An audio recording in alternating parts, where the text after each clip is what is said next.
অনবরত বারবার নন নিউট্রিশনাল নন food item তারা খেয়ে থাকেন, যেমন কাদা, মাটি, কাগজের টুকরো, রাবার, বরফ, সাবান, চক ইত্যাদি।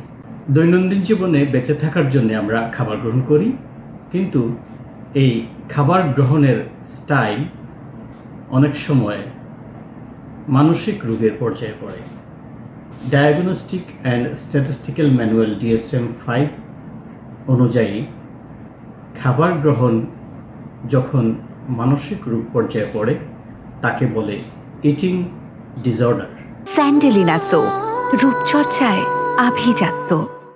নানান রকমের ইটিং ডিসঅর্ডার রয়েছে, যেমন ধরুন দেখবেন কেউ কেউ আছে বেশি খায়, অনবরত খায়, এটা সেটা খায়, তার ক্ষুধা নেই তারপরও খায়, প্রয়োজন নেই তারপরও খায়, খেয়ে খেয়ে অনেক সময় সে অনেক স্থূল হয়ে যায়।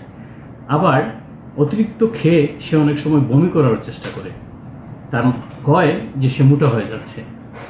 আবার আরেক ধরনের ইটিং ডিসঅর্ডার আছে, যে রোগে দেখবেন রোগী একেবারেই খায় না এই ভয়ে যে সে স্থূল হয়ে যাবে বা মোটো হয়ে যাবে, তার ফিগার নষ্ট হয়ে যাবে, এবং না খেয়ে খেয়ে একেবারেই সে কঙ্কালসার হয়ে যায়।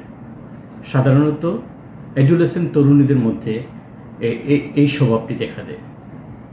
বেশি খাওয়াকে DSM-5 অনুযায়ী বলা হয় বুলিমিয়া নার্ভোসা, এবং একেবারেই না খাওয়াকে বলা হয় অ্যানোরেক্সিয়া নার্ভোসা।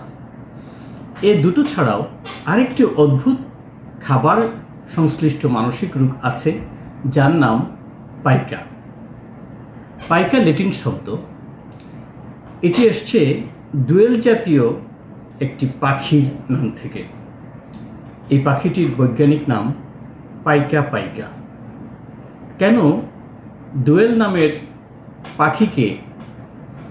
পাখির বৈজ্ঞানিক নামকে রোগ হিসাবে বিবেচিত হলো, এটা একটি ইন্টারেস্টিং। আসলে যে পাখিটির কথা বলছি এটি সর্বভুক, সে যা পায় তাই খায়। এই পাইকা ইটিং ডিসঅর্ডারে রোগীরা দেখা যায়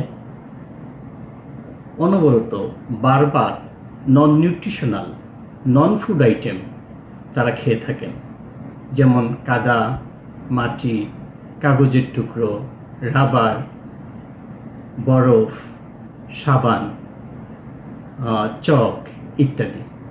এই খাবারগুলোর কোনো পুষ্টিকর উপাদান নেই, শরীরে এটি কোনো শক্তি যোগায় না, তারপরও তারা এটা খান। এই রোগকে বলা হয় পাইকা। পাইকা রোগটি কাদের দেখা দেয়? পাইকা রোগটি দেখা দেয় সাধারণত গর্ভবতী মায়েদের, শিশুদের, এবং কিছু মানসিক রোগ যেমন সিজোফ্রেনিয়া, অটিজম, ইন্টেলেকচুয়াল ডিসেবিলিটি ইত্যাদি। পাইকা রোগে আক্রান্তদের কি সমস্যা হয়? যেহেতু এটা নন ফুড আইটেম, অনেক সময় এটা মুখে প্রদাহ তৈরি করে, পাকস্থলীতে প্রদাহ তৈরি করে, ইন্টেস্টাইনাল অবস্ট্রাকশন করতে পারে, ইলেকট্রোলাইটস ইমব্যালেন্স করতে পারে, এবং এটা অনেক সময় রক্তশূন্যতা তৈরি করতে পারে।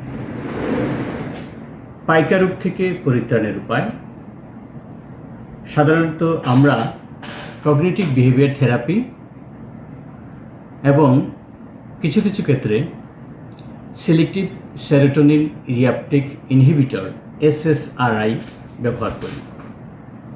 আসুন পাইকা রোগ নিয়ে সচেতন হই।